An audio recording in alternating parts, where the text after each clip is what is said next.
Բարձր սիրելի հայրենակիցներ, եթերում կրկին քաղաքական խաչմերուկն է, այսօր արդեն հունիսի 5-ն է, թեման կրկին Հայաստանում ընտրություններն են եւ Հայաստանի վրա արտաքին ազդեցությունը Ռուսաստանի կողմից, հիմա դա է ամենակարևոր թեման եւ կարծում եմ, որ դրանից կարևոր հարց էլ մենք իրականում չունենք քննարկելու, քանի որ արդեն Վլադիմիր Պուտինը, չասեմ ամեն օրվա ռեժիմով, բայց արդեն գրեթե ամեն օրվա ռեժիմով խոսում է Հայաստանից, ով վերջում ամեն օր է խոսում Հայաստանի մասին եւ Ռուսաստանից հնչում են տարբեր հայտարարություններ ամեն օրվա ռեժիմով, օրը մի 5-6 պաշտոնյա տարբեր հայտարարություններով է հանդես գալիս Հայաստանի մասին, ել չասեմ իրենց բլոգերների, լրագրողների մասին, որոնք որ կատարում են սպասարկում են Կրեմլի շահը։ Դրա համար այսօր կրկին այդ հարցն է, ես կարծում եմ, որ մինչև ընտրությունները եւ ընտրություններից հետո էլ մի փոքր ժամանակ մենք այդ հարցերին ենք անդրադառնալու, քանի որ հիմնական հարցը Հայաստանի շուրջ հիմա դա է։ Եվրոպան էլ պատկերացրեք Հայաստանի մասին խոսելիս միշտ ու միշտ խոսում է այն մասին, որ Ռուսաստանը ահռելի ճնշումներ է հիմա իրականացնում Հայաստանի նկատմամբ, այսինքն Եվրոպայում էլ դառնում է ամեն օրվա խոսակցության թեմա եւ Եվրոպան նույնպես Եվրոպական միությունը լուրջ միջոցներ է սկսել ձեռնարկել, կխոսենք ինչի մասին է խոսքը, հետաքրքիր հայտարարությամբ է հանդես եկել Եվրամիության ընդլայնման հարցերով հանձնակատար Մարթա Կոսը, կարևոր հայտարարությամբ կհասկանանք, թե ինչ է հիմա առաջարկում Եվրամիությունը Հայաստանին։ Դեբատներին շատ չէի ցանկանա անդրադառնալ Հայաստանում տեղի ունեցած երեկվա դեբատներին, ընդհանուր առմամբ ես այդ դեբատները շատ խայտարակ եմ գնահատում, բայց շատ կարևոր հայտարարություններով հանդես եկավ Նիկոլ Փաշինյանը այդտեղ, ինչպես նաև Արման Բաբաջանյանը, միանշանակ ողջունում եմ իրենց ելույթները։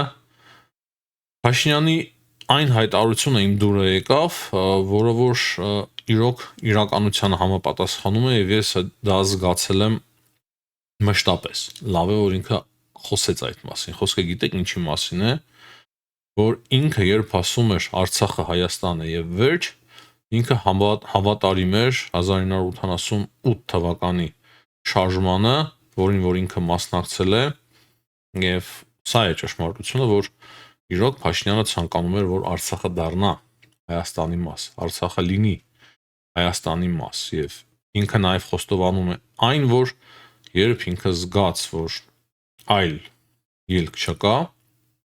պատերազմում Հայաստանը պարտություն է կրում եւ Հայաստանի լինել չլինելու հարցն է արդեն դրված, ինքը որպես առաջնորդ կատարեց շատ կարևոր եւ ցավոտ որոշում իր համար եւ բոլորիս համար։ Շատ ցավոտ, կարևոր, պատասխանատու առաջնորդին վայել որոշում, բայց բնականաբար շատ լավ կլիներ, եթե իրավիճակը այդպեսին չլիներ, որ մենք ստիպված լինեինք այդ որոշումը կայացնել։ Բայց Փաշինյանը 2 տարվա մեջ չէր կարող հայկական բանակը այդ աստիճան փոխել,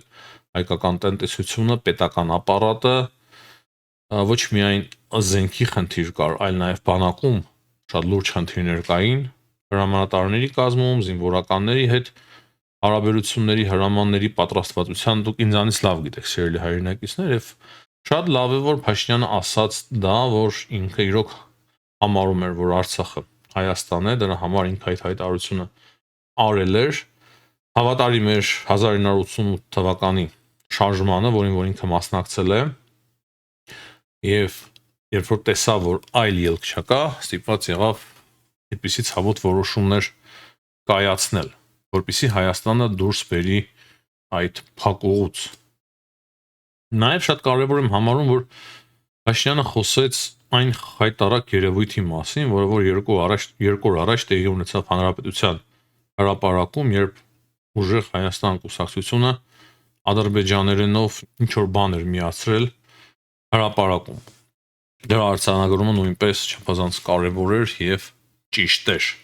Իսկ Բաբաջանյանի խոսքը, որ այդտեղ գտնվողները Պուտինի շահն են փաստացի սպասարկում,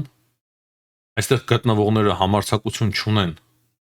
կատարվածի մեջ մեղադրել Վլադիմիր Պուտինին,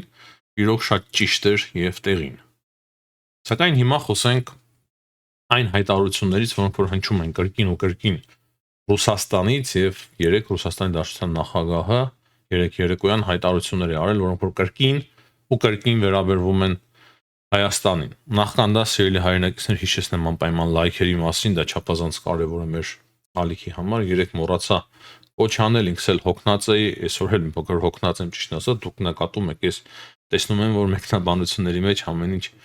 շատ արագ նկատում եք, դրա համար շատ կարևոր են ձեր լայքերը, ձեր մեկնաբանությունը, աջակցության խոսքերը, ինչպես նաև եթե հնարավոր է տարածեք մեր այս հաղորդումը։ Ուրեմն ինչ է ասել երեք Պուտինը։ Ռուսաստանի Դաշնությունը խնդրում է Հայաստանին հնարավորինս շուտ հանրակրվե անցկացնել Եվրամիության կամ ԵԱՏՄ-ի հարցով, որտեղ է մնում Հայաստանը, մնում է ԵԱՏՄ-ում, թե գնում է դեպի Եվրամիություն։ Պուտինը խնդրում է։ Սա արդեն փոփոխություն է Պուտինի հռետորաբանության մեջ։ Հետո ինչ է ասում Պուտինը։ Ոչ մի գերբնական բան չկա եւ ինքն էլ ոչ մի գերբնական բան չի տեսնում Հայաստանի դիրքորոշման մեջ։ Յուրաքանչյուր ինքնիշխան երկիր իրավունք ունի ընտրելու այն, ինչ համարում է իր առաջնահերթությունը։ Արժեքային չափանիշները եւ գործընկերները, նշել է Վլադիմիր Պուտինը։ Այստեղ ճիշտ ասած ես Ուկրաինայի հիշատակում չտեսա, ինքը նույնպես կարծում եմ, որ առաջընթաց է։ Գոնե հայտարարությունների մակարդակով մենք առաջընթաց ունենք։ Նաև առաջընթաց ունենք այն առումով, որ Պուտինը հասկանում է, որ յուրաքանչյուր ինքնիշխան երկիր այդպիսի իրավունք ունի։ Եթե անում է նման հայտարարություն, ուրեմն հասկանում է, ընդունում է թե չէ, իրականում որ Հայաստանը ինքնիշխան պետք է լինի, դա լրիվ այլ հարց է։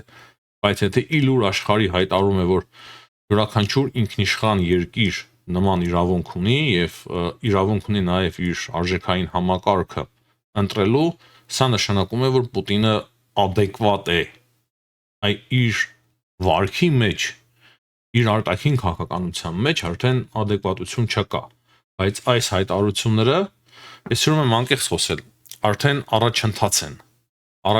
են, քանի որ Պուտինը նախ ընտրում է Հայաստանին անցկացնել հանրակրվե եւ երկրորդը ասում է, որ ինքնիշխան երկիր յուրաքանչյուր այդպիսի իրավունք ունի, բայց շատ կարևոր է, ինչպես եւ միշտ ասում եմ, սիրելի հայրենակիցներ, շատեր ասում են բայց մի ասա, լավ ասենք սակայն, ավելի նուրբ է, բայց բայցը լավ է հնչում, համաձայնվեք, եւ այս անգամ բայցը կայանում է նրա մեջ, որ ուրիշ բան է ասում Լավրովը, ուրիշ բան է ասում Օվերչուկը, ուրիշ բան է ասում Զախարովան, Սոլովյովները եւ այդպես շարունակ։ Կարելի է շատ երկար թվել։ Գալուզին այս ազգերը այնքան շատ են, որ Հայաստանի մասով շատ վատ հայտարարություններ են անում եւ կրկին ու կրկին Հայաստանը համեմատում են Ուկրաինայի հետ։ Ասում են, որ Ուկրաինայում նույնպես ամեն ինչ այդպես էր սկսվում։ Ինչը վստահ եմ Պուտինի կողմից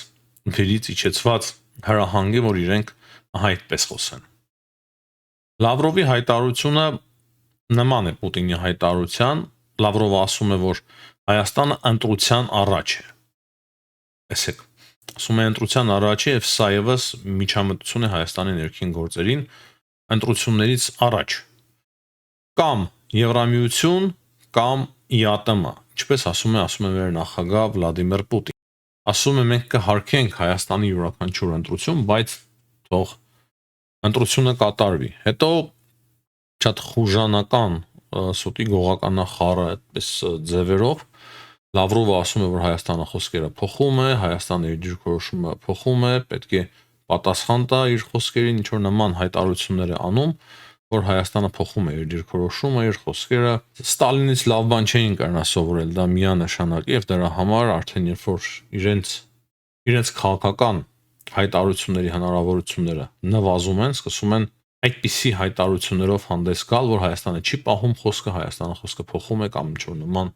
հայտարարություններ։ Բայց այս անգամ Օվերչուկին տրված էր լավ ոստիկան լինելու դերը, Օվերչուկը նոր հայտարարություններով է հանդես եկել։ Ռուսաստանի փոխվարչապետ Օվերչուկը ասում է, որ Հայաստանը բարեխղճորեն կատարում է ԵԱՏՄ-ի շրջանակներում բոլոր պարտավորությունները։ Ես կարող եմ ասել պատասխանատու կերպով, քանի որ մենք հետևում ենք Հայաստանի ողջ իրավական շրջանին ԵԱՏՄ-ի շրջանակներում ստանձնած պարտավորությունների ցանկացած շեղման հայտնաբերման համար։ Այսինքն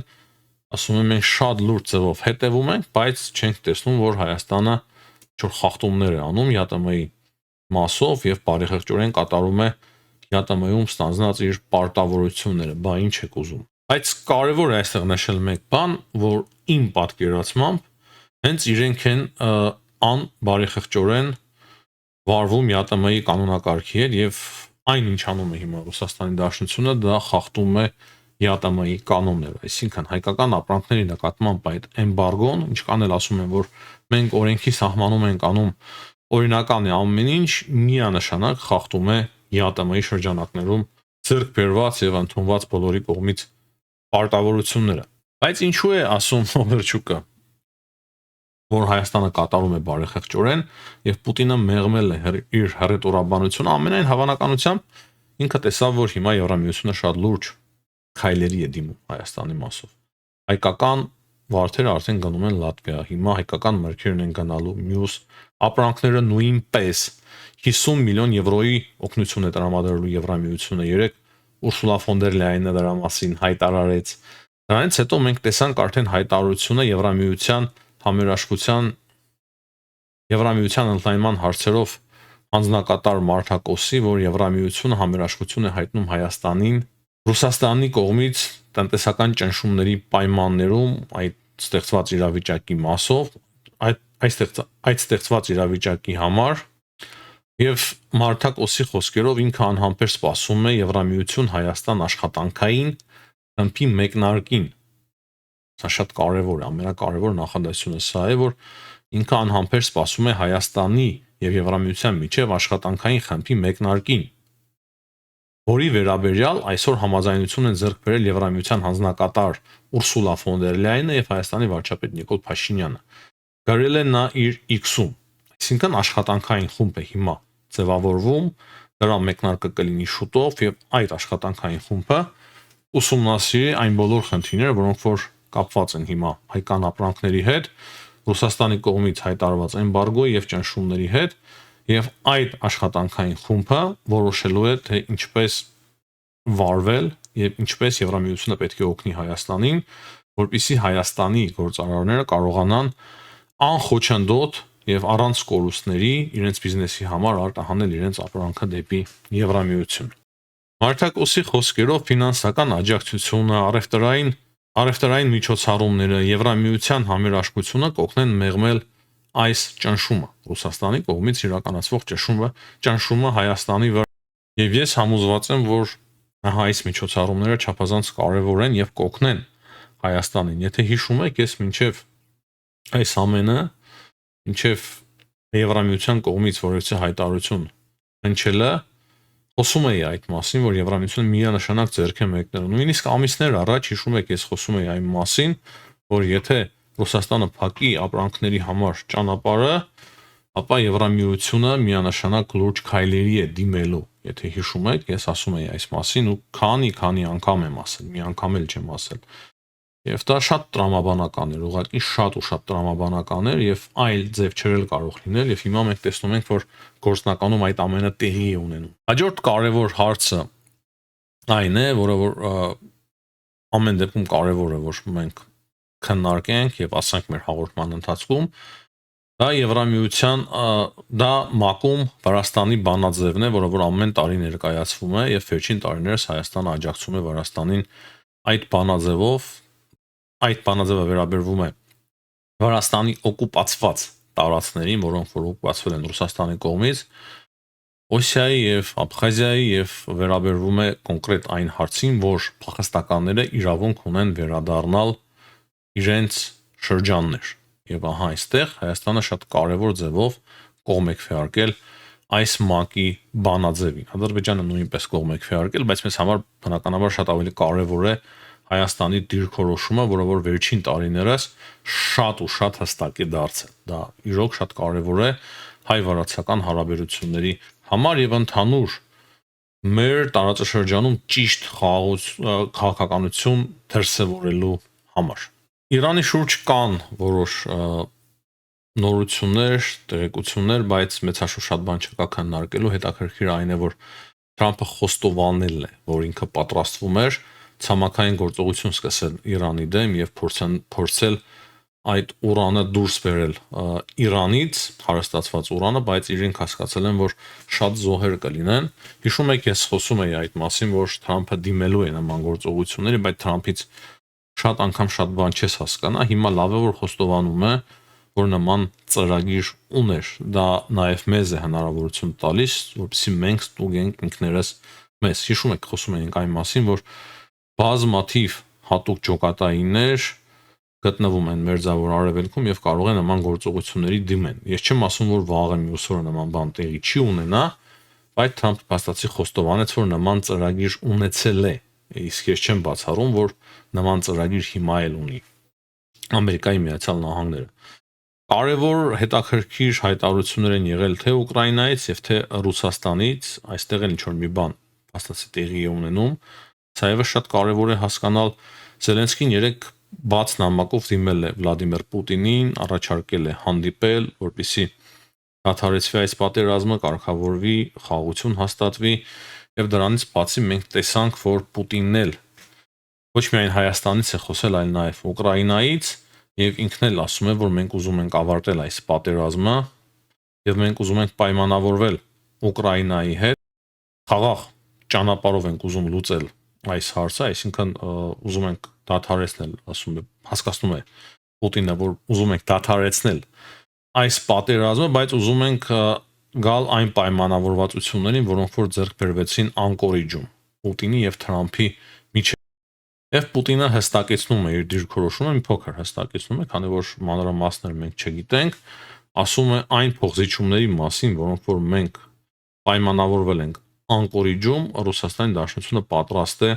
գնալ այդ փոխզիջումներին, բայց դրա համար պետք է որ Կիևը նույնպես համաձայն լինի փոխզիջումների։